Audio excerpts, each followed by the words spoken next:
Lorsqu'on parle de cessation, on imagine facilement une sorte d'extinction.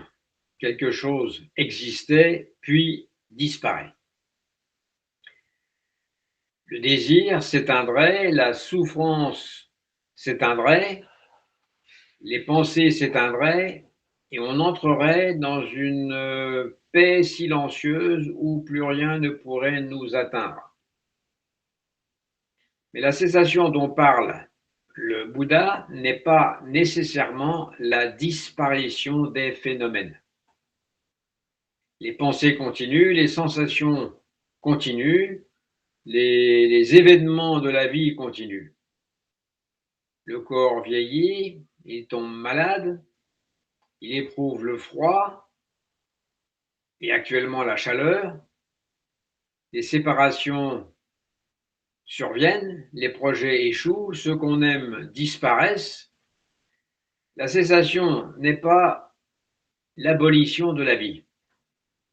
Elle est la cessation de cette contraction intérieure qui transforme constamment ce qui arrive en menace pour moi. La peur repose toujours sur une même structure qui est que quelque chose pourrait m'arriver. Je pourrais perdre ce que j'ai. Je pourrais ne pas obtenir ce que je désire. Ou inversement, être confronté à ce que je refuse. Je ne veux pas. Je pourrais être humilié, abandonné, mourir. Derrière les 1000 visages de la peur apparaît toujours cette silhouette, celle de quelqu'un qui doit absolument continuer. C'est pourquoi vouloir supprimer la peur directement est généralement impossible. Celui qui veut ne plus avoir peur est précisément ce qui entretient la peur.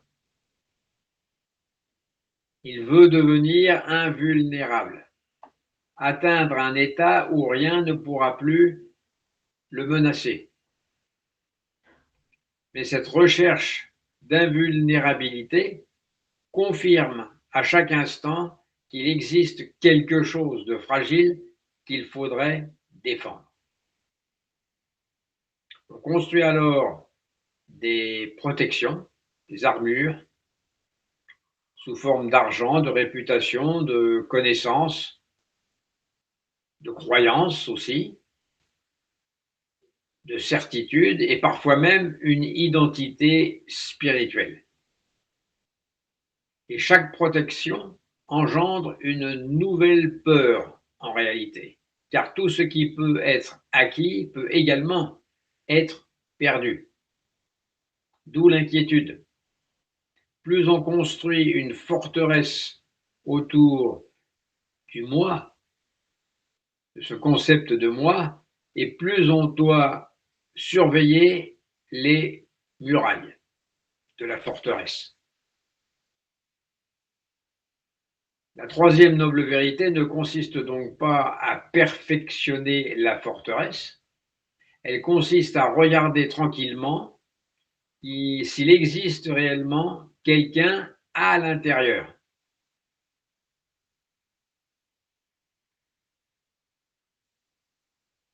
C'est là que la démarche du zen devient carrément vertigineuse. Le zen ne nous apprend pas comment protéger le moi, mais nous invite à chercher ce moi qu'on passe notre expérience à protéger. C'est-à-dire, entre autres, à nous assurer que ce que nous acharnons à glorifier et à protéger a bien une réalité en dehors des conventions. Il faut chercher ce moi.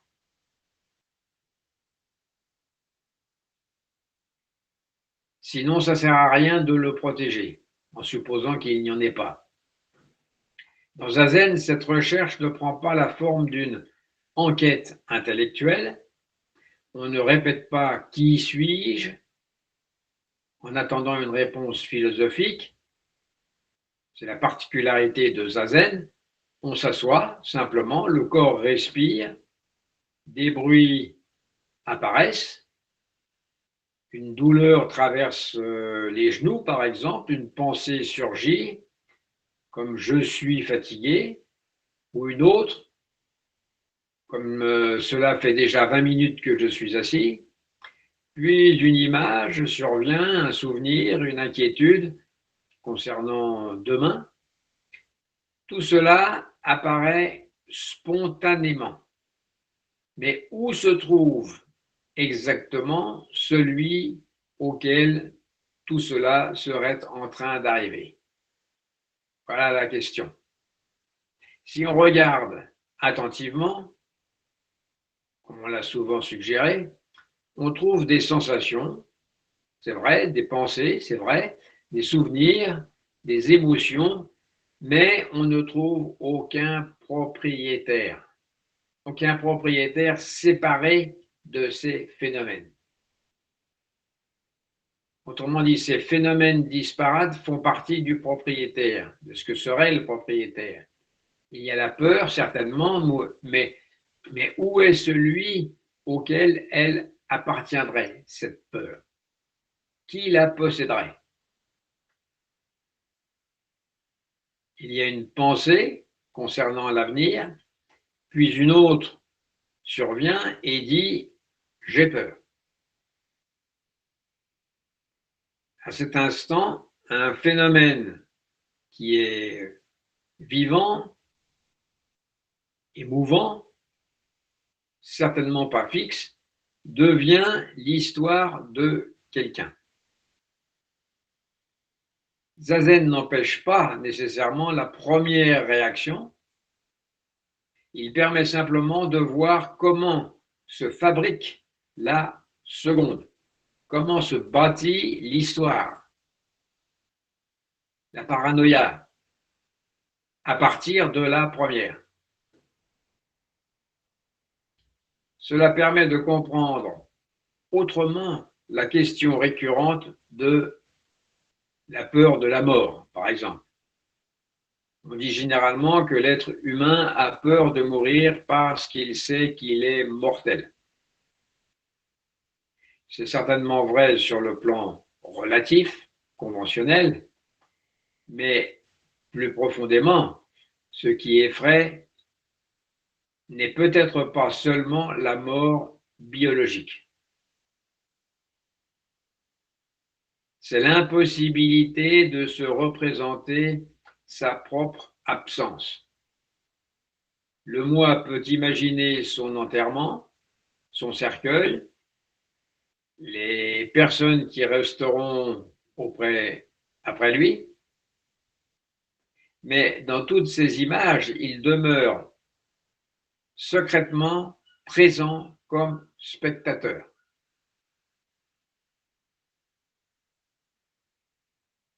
Il voudrait assister à sa propre disparition. Or, cela est impossible. Comme lorsque on essaie de rester conscient de l'instant précis où on s'endort.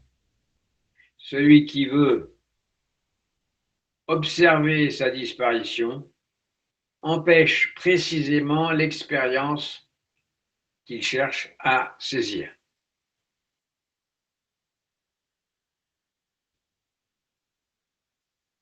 Celui qui veut observer sa disparition empêche précisément l'expérience qu'il cherche à saisir.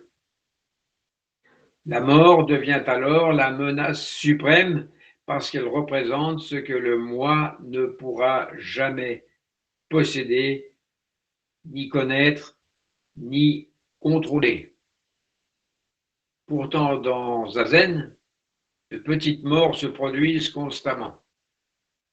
Une pensée disparaît sans demander l'autorisation. Un instant disparaît, une respiration s'achève et personne n'a besoin d'intervenir pour que l'instant suivant apparaisse.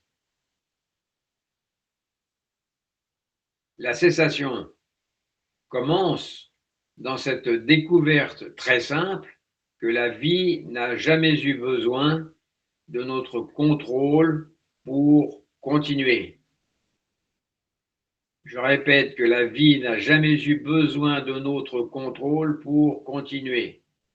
Elle fonctionne très bien sans nous. Le cœur battait avant qu'on sache qu'on possédait un cœur. La respiration fonctionnait avant qu'on apprenne le mot respiration. Les cheveux poussent, les cellules se renouvellent, les blessures cicatrisent toutes seules sans consulter le personnage qui prétend administrer l'ensemble de tout ça. Même la plupart de nos pensées surgissent avant qu'on ait décidé de les penser. Pourtant, le moi arrive ensuite, après coup donc, et affirme que c'est lui qui a fait cela, qui est l'administrateur de tout cela. Et alors il lui reste ensuite la tâche permanente et épuisante de devoir le confirmer. Tâche énorme par conséquent et surtout effrayante car il risque de disparaître. D'où sa peur. C'est comme à vélo. S'il cesse de pédaler, que va-t-il arriver? La cessation consiste à découvrir qu'il n'est pas nécessaire ni de pédaler, ni de se mentir en premier lieu.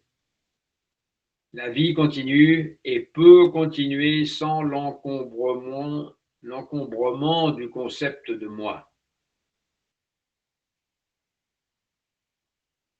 Et c'est là que l'absence de peur prend un sens différent. Elle ne signifie pas devenir courageux, comme on l'entend habituellement.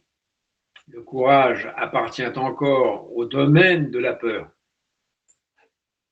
C'est le fait d'avancer malgré la peur. L'absence de peur dont nous parlons, dont parle la cessation, est plus profonde, car elle apparaît lorsque personne ne revendique plus la nécessité d'être rassuré. Une situation dangereuse peut évidemment provoquer une réaction immédiate, et à ce moment-là, le cœur, une réaction, j'allais dire, biologique. Le corps recule devant une voiture, retire la main du feu, cherche un abri quand il y a une menace. Cette intelligence du vivant n'a rien à voir avec la peur psychologique entretenue par la pensée.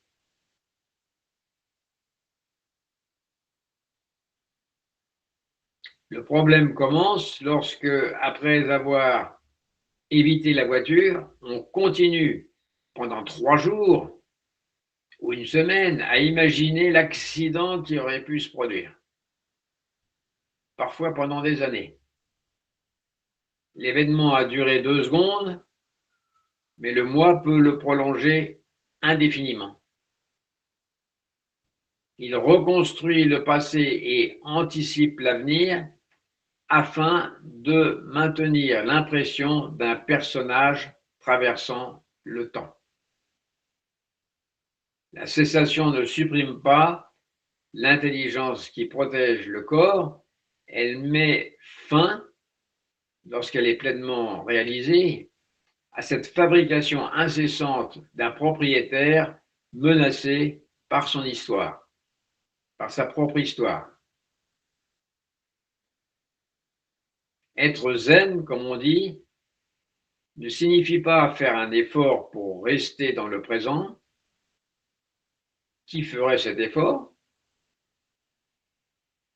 Dès qu'on se dit « je dois rester dans le présent », on a déjà fabriqué quelqu'un qui mesure sa réussite et surveille son expérience.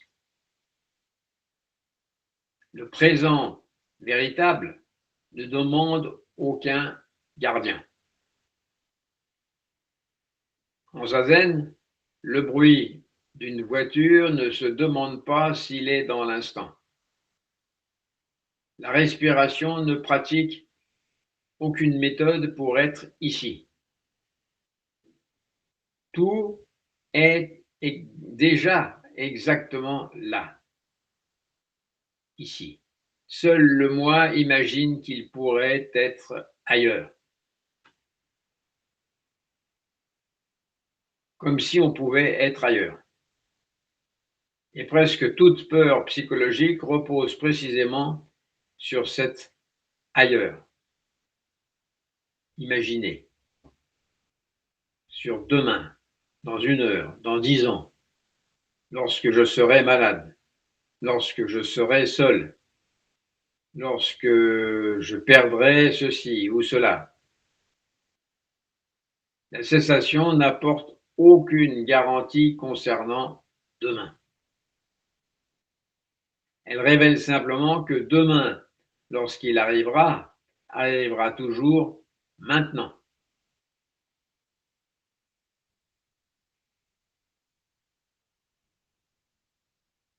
Mais attention, il faut avoir le discernement de ne pas faire de cette compréhension une nouvelle thérapeutique spirituelle. Dire à quelqu'un qui souffre, il n'y a personne, donc tu ne devrais pas avoir peur, serait absurde et cruel. La peur est réelle lorsqu'elle apparaît. Une crise d'angoisse est réelle comme expérience corporelle. Un deuil est réel. Une menace concrète exige une réponse concrète. Le zen ne demande jamais de nier ce qui apparaît au nom de la vacuité, par exemple.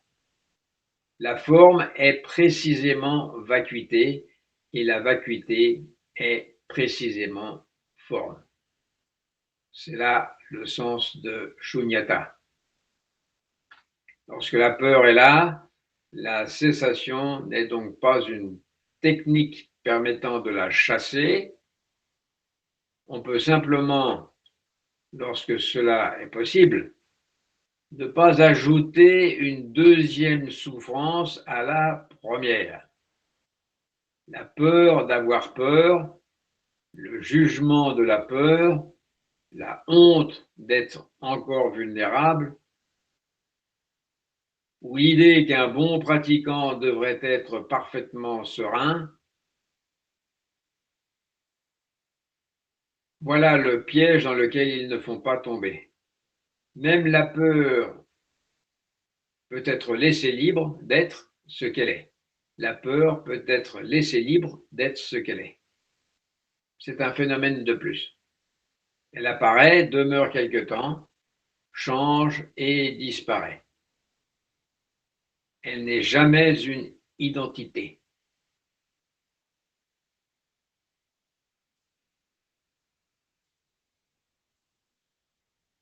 C'est pourquoi dans le Shobogenzo, Dogen revient constamment à cette inversion.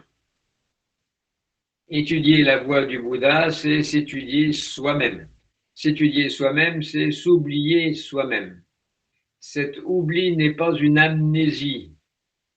On continue de connaître son nom, son adresse, ses rendez-vous et ses responsabilités. Ce qui tombe est la conviction silencieuse qu'au centre de tout cela se trouverait une entité permanente à laquelle le monde devrait rendre des comptes.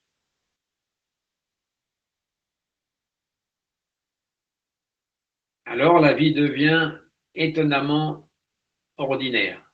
On mange lorsqu'on a faim, on dort lorsqu'on est fatigué, on répond au téléphone, On traverse la rue, on soigne son corps lorsqu'il est malade, mais derrière ces activités, il n'est plus nécessaire de maintenir continuellement, j'allais dire sempiternellement, l'image de celui qui les accomplit.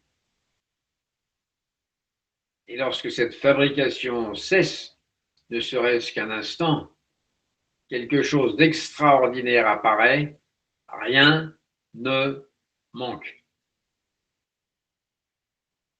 Ce n'est pas que tout soit agréable ou conforme à nos souhaits, c'est simplement que cet instant n'a besoin d'aucune justification supplémentaire pour être exactement ce qu'il est. La cessation comme absence de peur n'est donc pas un état héroïque dans lequel on pourrait déclarer que désormais plus rien ne nous effraie. Celui qui ferait cette déclaration serait encore occupé à défendre une image de lui-même.